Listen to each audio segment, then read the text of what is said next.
আসসালামু আলাইকুম, welcome back to my YouTube channel and Facebook page. সবাই কেমন আছেন? আরেকটি আনাদার সন্ধ্যার ব্লগ নিয়ে আপনাদের মাঝে হাজির হলাম। সন্ধ্যায় ছেলে একটু রুটি ভেজে খেতে চাচ্ছিল, তো ভাবলাম যে ছেলেকে একটু ডিম দিয়ে রুটিটা ভেজে দেই।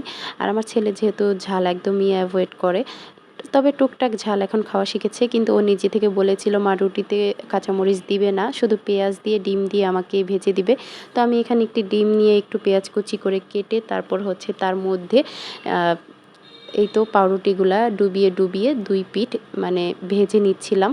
তেলের মধ্যে একটু তেল দিয়ে ভেজে নিচ্ছি, আপনারা চাইলে বাটার দিয়েও এখানে ভেজে নিতে পারেন বা ঘি দিয়ে। আমি একটি প্যানের মধ্যে 3টা রুটি এখানে ভেজে নিচ্ছি, বেশি রুটি দেই নাই, যেহেতু ছেলে এইভাবে খাবে তো এইভাবে হচ্ছে আমি 3টাই ব্যবহার করলাম। যদি আমরা খেতাম তাহলে অনেকগুলো পেঁয়াজ কাঁচামরিচ দিয়ে খেতাম। যাই হোক, এখন আমার এগুলো রেডি হয়ে গিয়েছে, এখন পরিবেশন করার পালা এবং খাওয়ার পালা। সবাই ভালো থাকবেন, আল্লাহ হাফেজ।